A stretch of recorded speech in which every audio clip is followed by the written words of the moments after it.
welcome Lynn Harvey from the Department of Defence up to chat to us about systems thinking for wicked problems, the public sector approach to ESG, environmental and social governance. So just a bit about Lynn.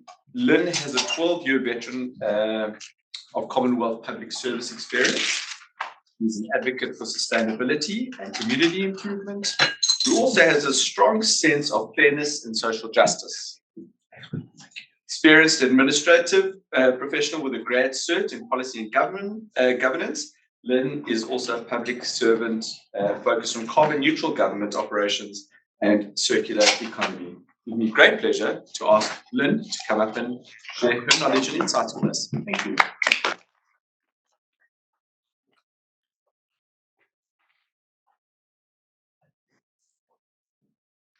I'll bring water with me because last week I lost my voice entirely. So hopefully it'll survive the thing. Thank you very much for the opportunity to come and have a chat today. My current role is Director of Environmental Resource Management and Sustainability. I've recently done the net zero strategy and approach for defence. I've been looking at, for the last 5 years, I've run the Renewable Energy and Energy Security Program, again in defence. Previous to that, I was enterprise risk, and prior to that, work health and safety. I've taken on these roles usually at a time when legislation's changed and we had to think differently. So what was couldn't be anymore. We needed to find a new way to talk about it. David's presentation before gave me a great introduction to this. So I run this session through with my husband a couple of times over the weekend. Each time I've gone long, so I might get to the end. But I think if I just touch on a few of the topics, really what I'd like to talk to you today about is some structure and methodology for understanding wicked problems. And I'll use the example of energy and the energy transition to demonstrate the theory and the modelling that we've done. So back in, I'm not heading the wrong way. I am. There we go. Back in 2015, when the PGPA Act came into being, we suddenly realised that we needed to think differently about public governance and performance. It was no longer the efficient use of public monies was no longer to just spend your budget. You actually had to create the social good. How are we going to measure performance in terms of what change were we going to affect? What were we going to do? Because of that, we did quite a bit of, in 2015, Defence went through what was being called the First Principles Review, which was a total review about why we've made so many dumb decisions. Like really, in terms of defence as a business, who on earth was making these decisions?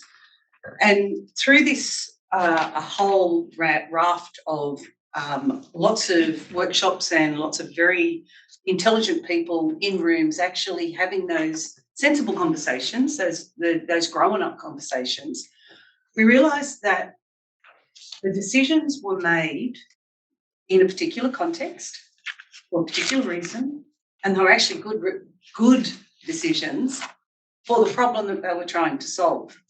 What we then didn't do was, or what we used was contested language to talk about what problem we're actually solving.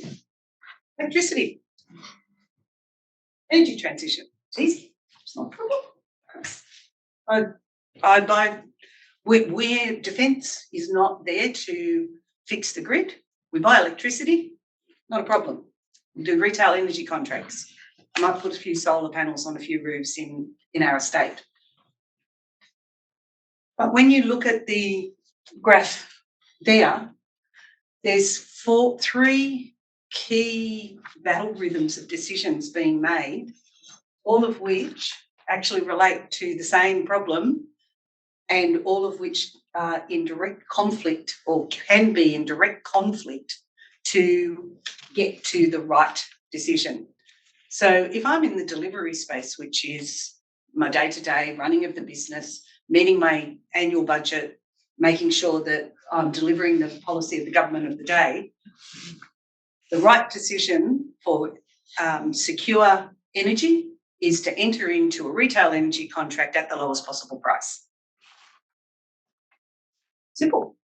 We've got contract managers, we just enter into those contracts. From a strategic level, I think of energy security in terms of, is the global supply chain okay? Is the critical infrastructure around our network, around our national grids, is that sufficient to meet the demand that defence is going to need? Do we actually even understand where the offset is between, as we transition from a liquid fuel to electricity, transition to electric vehicles, do we actually understand what that demand profile looks like? So we're looking at a strategic battle rhythm that sort of goes, okay, what do we need in another 10 years or by 2030, which, fun fact, I think we're down to about 60 odd months. It's not very far before that 2030 deadline for 82% renewables actually comes into play. My decision in the delivery space and my decision on the strategic space are in direct conflict because I need to make a different decision, which brings into the concept of the enterprise. We've all got enterprises. Doesn't matter whether you're in public sector or private sector, you have a senior leadership cohort that looks after the enterprise of your organisation. The battle rhythm for the enterprise in public sector is your 4-year political cycle. We operate on a 4-year forward budget because that's how we do. Our decisions on the 4-year cycle tend to lean towards, because we're in the political space, tend towards the delivery. We need to deal with the issues of today. We don't have the capacity, we don't have the resourcing, we don't have the framework to have sensible discussions about why we should make a short-term pain for long-term gain decision.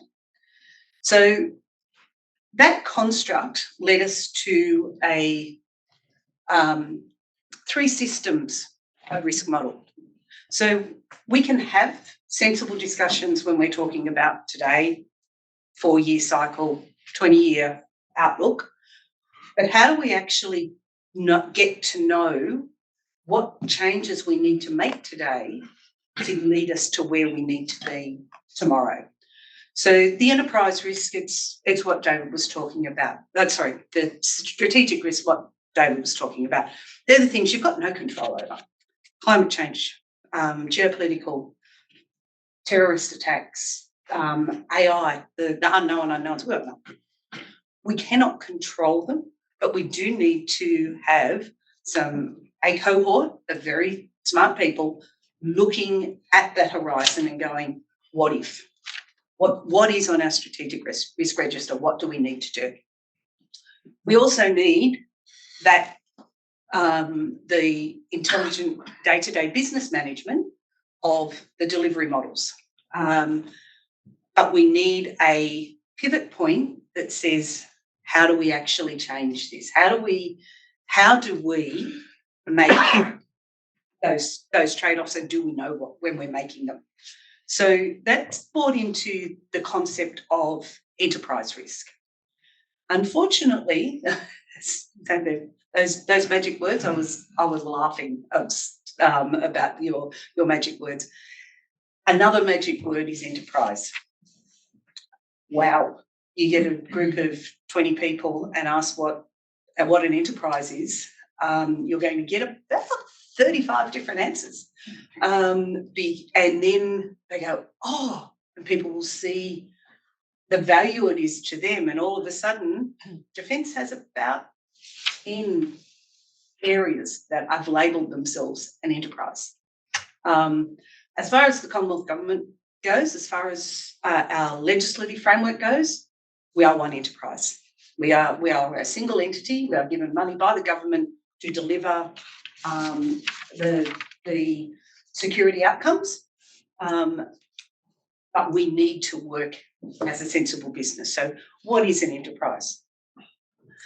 That came as a bit of a shock. I think I was on this particular journey when I first met Gav, and thanks to the Psychology of Risk course, he helped me actually figure out that we needed another conversation. We needed another narrative.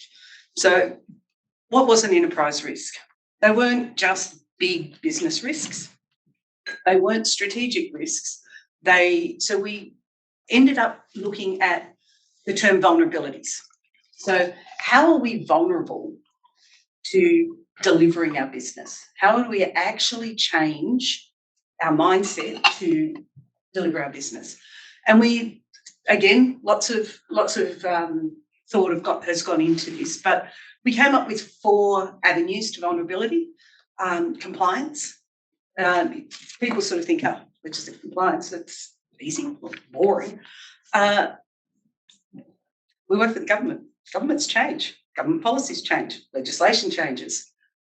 Your compliance isn't a set and forget idea. Your compliance, you may have made a decision 4 years ago or 2 years ago, and it was right for the time, but it's not right today. And if you're not keeping your eye on that, compliance is actually a vulnerability. When legislation changes, you need to go back and revisit the decisions that you made and see what implications it has for your business. Use of resources, people, money. That's a fairly standard focus of risk and focus of enterprise risks.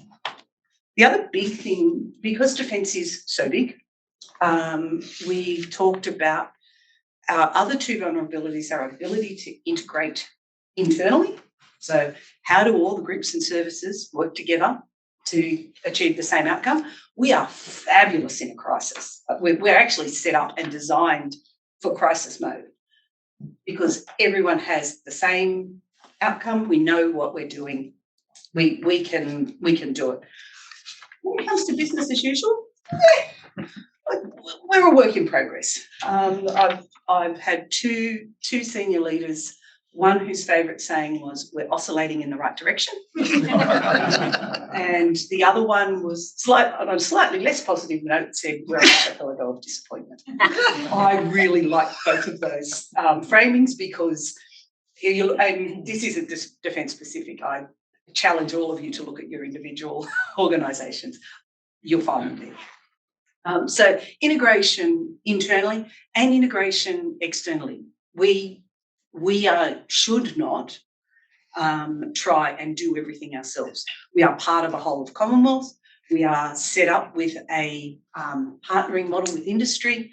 We should be reaching more into academia to make sure that we're getting the best and brightest ideas. And when we don't have, if we focus on those 4 areas, it's a lack of focus on those that lead to a potential for an enterprise risk. So it's not about people making dumb decisions, people not doing the right thing. It's about we just lose track of, it was another one of my things. I don't have ducks and I don't have a row, I have squirrels and they're drunk. Well, you've got a large organisation that's got upwards of 80,000 people all making day-to-day decisions. You've got a lot of drunk squirrels, or potential for anyway. So I'm going to quickly run through a methodology. And I know I'm going through this fairly quickly, and I'm keeping my eye so I get told when to stop, and happy to talk afterwards. The methodology was about profiling whether or not the organisation of today is set up to succeed for the organisation that we need for tomorrow. Really simple methodology. We take the inputs, so whatever our plans, our risk registers, our control systems, our governance structures, all of that. We do a gap analysis over what's required, what's resourced, what's realistic, and crucially what's reinforced. So this is the cultural piece does make a big difference. We then do a translation of those gap analysis through the lenses of the vulnerabilities, and you come up with a diagrammatic profile that is the start of the conversation. So this isn't about getting to the solutions even. This is just seeing where you should be starting the conversation on what are those things that are going to come and blindside you, potentially.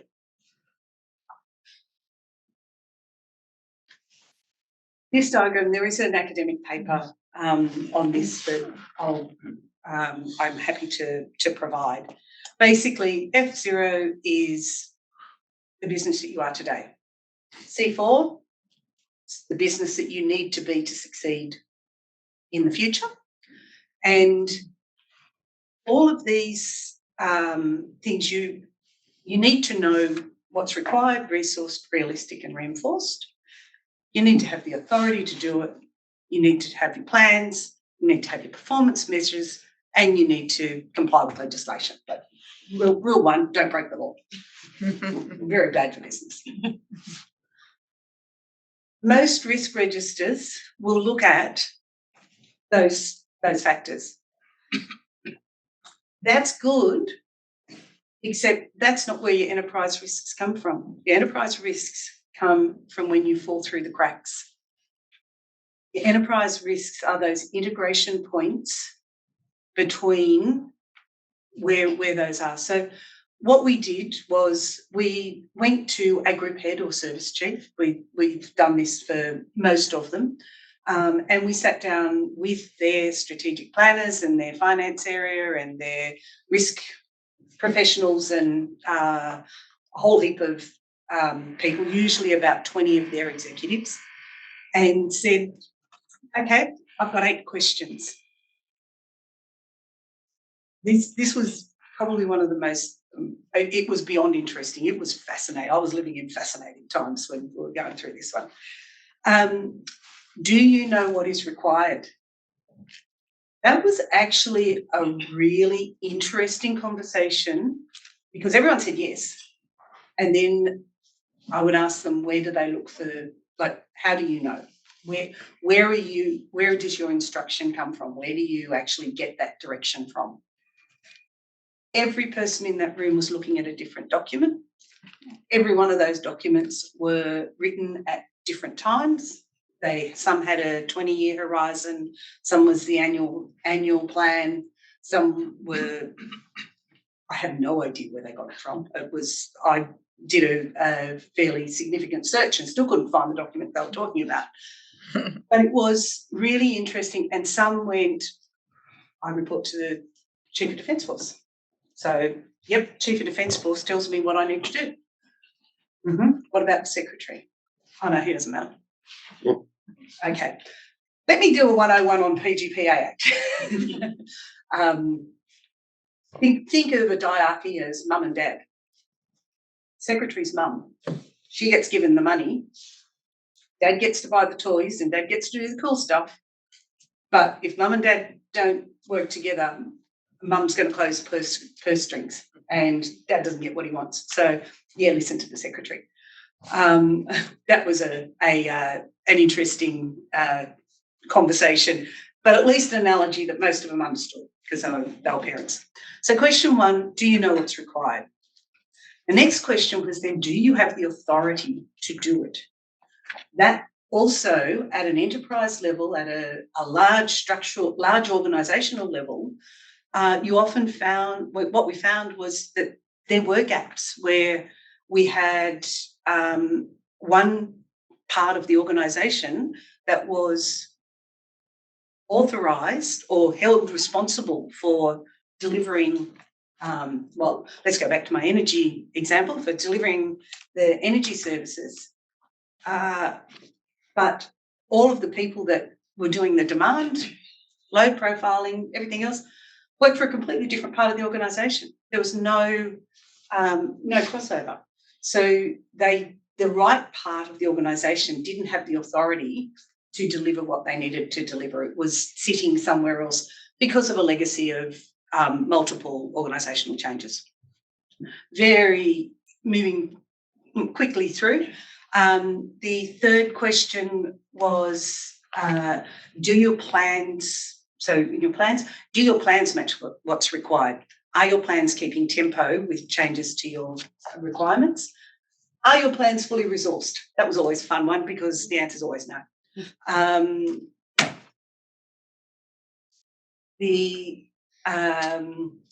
Is your performance meeting the planned outcomes? Question 7, is your balance between performance and conformance right? So this is another key thing that was a big learning as part of this process. The pendulum swings. You focus on conformance because of an issue. Right at the moment, we've got a big focus on probity in procurements and contracting after the PwC thing. Issue du jour, big problem. We run the risk of getting so wrapped around the axles about conformance that we actually lose our ability to achieve results, and we lose sight of the performance. So getting that, do you understand where you're playing those off? And then the big one, is your leadership team managing the business properly and driving a positive culture? Because if they're saying, we need you to have a better risk appetite, we need you to drive us towards this future, but the minute a decision they don't like or something goes wrong, they throw you under the bus, that's going to drive risk-averse behaviours that will only have people solving the issue of today, not the risk of tomorrow. So that's the construct. I knew I wasn't going to get to the last few slides, so I'm not even going to go there. There's quite a lot in that. It is a simple structure and methodology to help try and have some intelligent conversations and stop those arguments about which risk is more important, because there is no easy answer to that, particularly not when we're talking